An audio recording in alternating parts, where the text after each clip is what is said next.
It's once again that time of the year when we revisit the horror genre, and few movies are as horrifying as John Carpenter's 1982 film, The Thing. The story of an unstoppable virus plunging a small community into total isolation. As you can probably tell, it's a film that was remarkably ahead of its time, almost to its own detriment. While the film is universally acclaimed today, audiences in 1982 initially hated it. A combination of poor marketing and stiff competition doomed the film to a lackluster theatrical release. The Thing went head-to-head with Blade Runner in the sci-fi department and Poltergeist in the horror department, losing out to both at the box office. But perhaps the biggest obstacle in the way of its success was the highest-grossing film of 1982, E.T. As yet another film depicting an encounter with alien life, E.T. served as the direct antithesis to The Thing. At the time, the US was in the midst of its worst recession since World War II, and audiences gravitated more towards the whimsical escapism of E.T. With nationwide unemployment surpassing 10%, moviegoers were not thrilled with the gloomy, nihilistic overtones of The Thing. Even more hostile than the audience were the critics, who slammed the film with negative reviews. Most of the discussion was fixated on the movie's most identifiable element, the special effects. The Thing featured some of the most innovative and unique creature effects of any film in history, nearly all of which were conceived and implemented by prosthetic makeup artist Rob Bottin. $1.5 million of the film's budget was spent on the creature effects, and the result was as impressive as it was gruesome. In the age before computer graphics, all of the effects had to be done practically, using real models and materials. Up to 50 technicians operated the models through a system of hydraulics, gases, and wires. The project was so ambitious that Bottin worked over a year without a single day off while living entirely out of the studio. At one point, he was even hospitalized for exhaustion, suffering numerous medical ailments from the sheer stress of the workload. For the filmmakers, the finished product represented a remarkable technical achievement, but for audiences, the effects were so shockingly grotesque that they overshadowed the greater philosophy of the film. Critics tended to treat the effects as an excessive gimmick, suggesting that the rest of the movie had very little to offer. While mostly derided as overkill at the time, the effects were entirely necessary to establish perhaps the most important aspect of the film, the monster.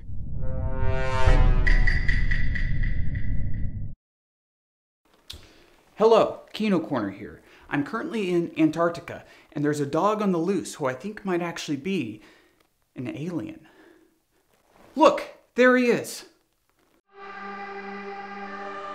This monster, this alien, is not some little green man. It came to Earth on a flying saucer, but that's where the similarities with our normal conception of aliens ends. And it definitely diverges from the man in a rubber suit alien in the original version of The Thing. This alien is us. Or at least it appears to be. Really, it's everything that it's ever encountered over at least tens of thousands of years of existence across multiple planets. It goes beyond being just a simple mimic. This isn't like Invasion of the Body Snatchers, where people are just replaced by identical but alien versions of themselves. It's not as simple as that. It's a Lovecraft-inspired cosmic horror that has devoured God knows how much of the universe, and we are just another step along its path. And how can we stop something that we don't even understand? What power do we possess in the face of this utterly incomprehensible terror? But this thing is not a thing. Each cell is its own entity with its own will to survive, and part of surviving is camouflage. But because it can assume the form of everything it has consumed, we're given grotesque creations,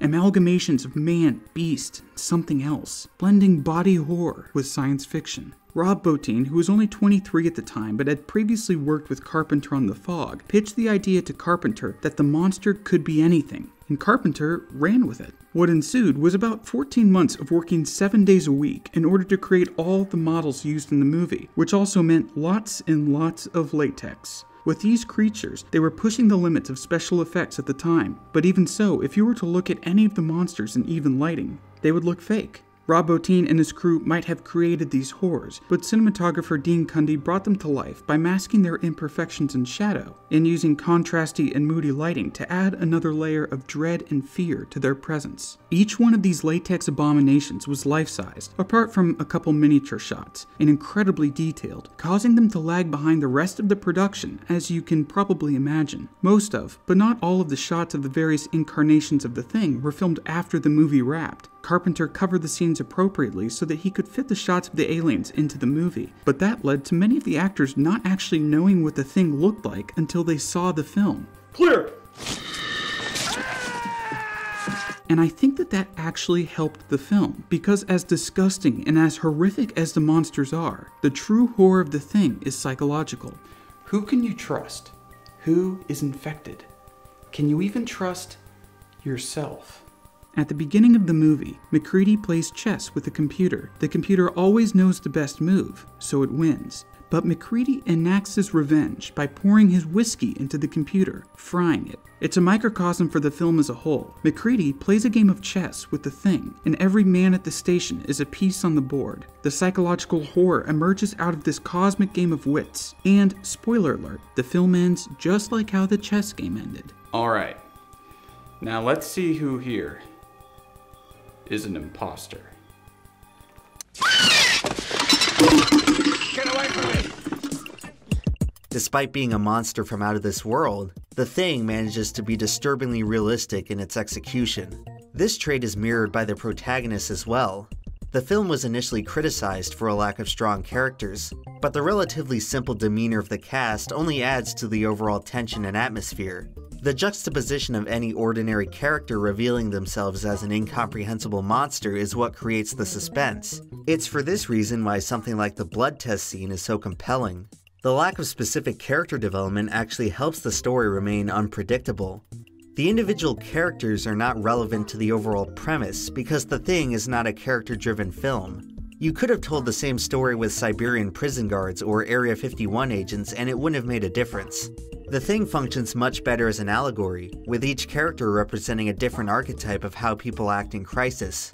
Just as the monster is not inherently evil, the crew are not inherently heroic. MacReady, the main protagonist, murders an innocent crew member.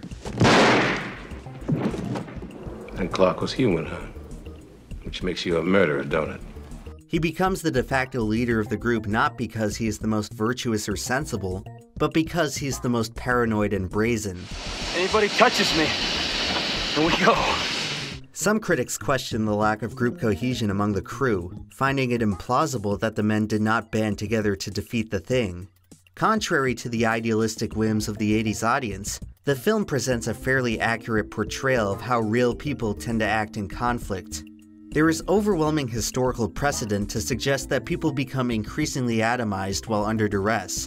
Everyone dreams of a gallant hero swooping in to magically solve all of our problems, but in reality our only salvation comes from men like MacReady, those who have no choice but to pick the least terrible option. They will be met with fire and fury. The Thing could be described by some as prophetic with its portrayal of paranoid isolation, but its themes undoubtedly echoed the real-world events of the time. The early 80s saw the rise of the AIDS epidemic, a mysterious and incurable virus whose carriers were indistinguishable from the average person. The social reaction to the virus was far from cohesive. The infected were ostracized and abandoned by their communities. Gays and other minority groups faced unjust discrimination. People and governments neglected the epidemic until it started affecting the most illustrious members of society. By the end of the 80s, 750,000 people were infected in the US alone. In hindsight, did our society really handle things that much better than MacReady? I don't know who to trust. Trust's a tough thing to come by these days. A more broad inspiration for The Thing was the prevailing Cold War. The collapse of group harmony draws immediate parallels to the Red Scare, which tore apart American communities by injecting paranoia over communist sympathizers. The Thing more subtly alludes to the threat of mutually assured destruction. MacReady is so determined to defeat the monster that he no longer values the preservation of himself or the crew. We're not getting out of here alive. But neither's that thing. The film literally ends with a fiery mushroom cloud, and the 2 remaining crew members resigning themselves to a mutual demise. Just 1 year after the film's release, a lone Soviet officer would save us from meeting the same fate. Perhaps the most frightening aspect of The Thing is not the monster, but the horrors of human nature itself. Paranoia, mistrust, isolation, and assimilation. The film has a lot to say about what compels us to turn against our fellow man. How far do you have to push people before they justify homicidal acts? The zombie genre tends to depict homicide by portraying the infected as physically and mentally corrupted. In many aspects, a zombie has lost the traits which make it human, and the protagonist can indiscriminately slaughter them without remorse. The Thing complicates this premise by making the infected identical in appearance to the rest of the crew. Many crew members at first experience guilt or hesitation upon killing the mimic because they are unable to truly separate the image of their peers from the monster. McCready, I know Bennings. I've known him for 10 years. He's my friend. You gotta burn the rest of them. Only McCready, the least empathetic character, is able to dispatch the infected with confidence. But ironically, in acting without emotional attachment, the crew gradually begin to lose touch with their own humanity. Just as the monster learns to act more human, the humans begin to act more like the monster. If it takes us over, then it has no more enemies. Nobody left to kill it. And then it's won. Biologically speaking, a virus is not classified as a living thing. Despite posing a major threat to life, viruses are entirely dependent on life to propagate. In a similar sense, ideas, beliefs, and perceptions can only really exist within the host of the human mind. The film becomes perhaps the most fascinating when you view the monster as a metaphor for ideology. The disgusting appearance of the Thing may serve as a representation of the ugliness we see in opposing belief systems. The very same psychological effects experienced by the fictional crew have been used to justify some of the worst atrocities that mankind has ever witnessed. Somebody in this camp ain't what he appears to be. Right now, that may be 1 or 2 of us. By spring, it could be all of us. There exists a latent theme of purity within the Thing. Each piece of the infected material serves as a functional part of the entire alien being. Maybe every part of him was a whole. Every little piece was an individual animal. If a small particle of this thing is enough to take over an entire organism. Conversely, each crew member seeks to retain purity from the monster, or risk allowing the healthy to become corrupted. This echoes how fanatical ideologues relinquish their individuality to serve a greater vision of society. Those who do not align with the vision must either be assimilated or exterminated. Opposing ideologies are doomed to wage war until only the pure survive. At the end of it all, McCready and Childs sit face to face as the 2 remaining survivors. After all the violence and destruction, neither the protagonist nor the audience are any closer to figuring out who the Thing really is. The 2 survivors are utterly paralyzed, not by fear, but by total mistrust. It is through this situation which the film truly hammers in its most compelling theme: isolation. Even though the characters have found each other in this moment, each has never felt more alone. From the very beginning, the film establishes a paradox of isolation. Separating people from others simultaneously makes them more safe and more vulnerable. To protect human civilization from an apocalyptic pandemic, Blair has no choice but to isolate the crew from the outside world entirely, but in doing so leaves them with no reinforcements in fighting the monster. When McCready and the rest of the crew quarantine Blair, they ensure their temporary safety while creating a future vulnerability. Within a group, there's strength in numbers, but also a greater risk of being in the presence of the monster. When splitting up, the monster is less likely to be present, but has a much easier way to attack. As the characters descend further into paranoid hysteria, they become mentally and emotionally isolated from one another, making it more difficult for anyone to cooperate and defeat the monster. Nobody trusts anybody now. We're all very tired. There's nothing else I can do. Just wait. The final scene of The Thing has sparked numerous theories over which of the men could be infected, or whether any of them are infected at all. Lead actor Kurt Russell interjected that analyzing the scene in this way is missing the point, and that the ambiguity of the ending is a rhetorical device designed to make the audience just as paranoid as the characters on screen. By the end of the film, we, just like McCready and Childs, have absolutely nothing but doubt. Only through total mistrust can we achieve a state of profound isolation.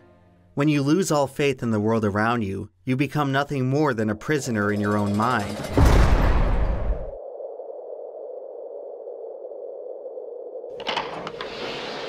Hey, Blair!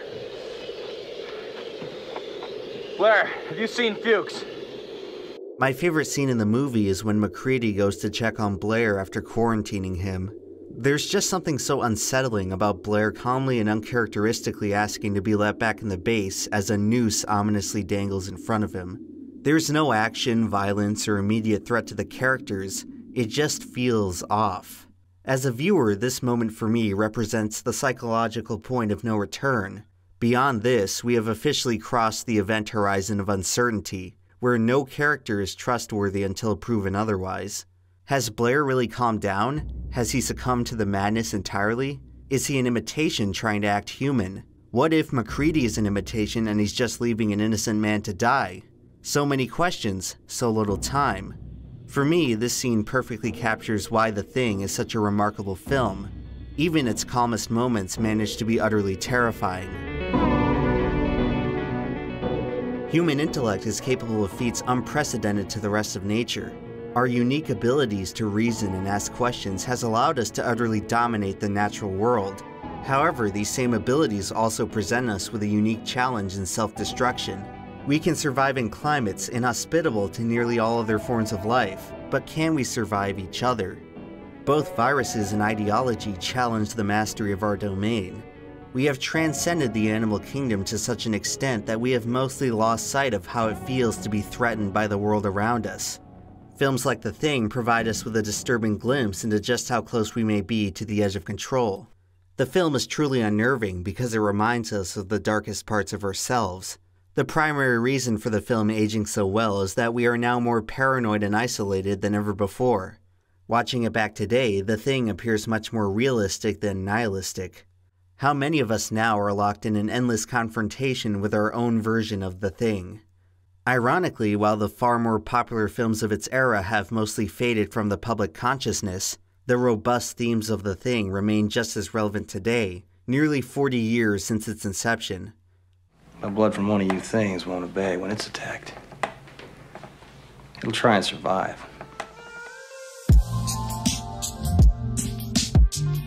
In the long run, The Thing managed to outlast both the competition and the critics. Its initial negative reception may go down as one of the most baffling trends in film criticism. Sadly, The Thing's lackluster release would spark the beginning of the end for John Carpenter's career as a blockbuster director. The hostile audience response to the film derailed Carpenter's directorial confidence, and he struggled to find much commercial or critical success after this point. After re-watching the film on home video, audiences gradually warmed up to The Thing, and the film developed a cult following. It has since been reassessed as a masterpiece in the horror genre, with some calling it Carpenter's best work. Today, The Thing lives on in a new generation of creative work which carries on its legacy. The concept of an alien imposter infiltrating a small community continues to thrive as a compelling psychological exercise. And now, as we all confront the perils of a quarantined world, one has to wonder just how much of the movie will cross over into reality. So with each passing year, as everyone gets a little less trusting and a little more isolated, just remember to stay safe out there. Alright guys, you know the plan. We hang out here, and when the murderer shows up, that's when we attack. How are we gonna know that he's the murderer? Well, he'll usually let you know that he's a murderer before he kills you. So we just wait here? Yep. Are you a guy who's stuck in quarantine on an isolated Antarctic research facility? Don't go mad, go for Manscaped. Hey everyone, Dr. Spiral back again to shill yet another fantastic product. Recently, many of us have seen our personal grooming get out of control. I am declaring a pubic health emergency. It's time to break open the Performance Package Kit. Is your hairy groin making you look like a Lovecraftian monster? Try the new Lawnmower 3.0 with skin-safe technology to reduce nicks and cuts. If your taint smells worse than a rotting mutated corpse, you can try using the Crop Preserver deodorant and keep things fresh the next time you go more than 3 days without showering. Nose and ear hair getting too woolly? Chop it down with the Weed Whacker. Nails becoming an epidemic? Quarantine them with Shears 2.0. And now, for a limited time, your package comes with 2 free gifts. At last, you can replace that shredded underwear. Just make sure to keep the travel bag away from fire. Don't allow the boredom of isolation to get you down. Clean up with Manscaped. Head on over to manscaped.com today and use code EmpLemon for 20% off your order, plus free international shipping and 2 free gifts. Scaredy cat. Yeah. I want to give a special thanks to the Kino Corner for his contribution to this video. If you like in-depth film analysis, I recommend visiting his channel. His newest video talks about another John Carpenter classic. Check it out if you dare. And now, some patron-sponsored content.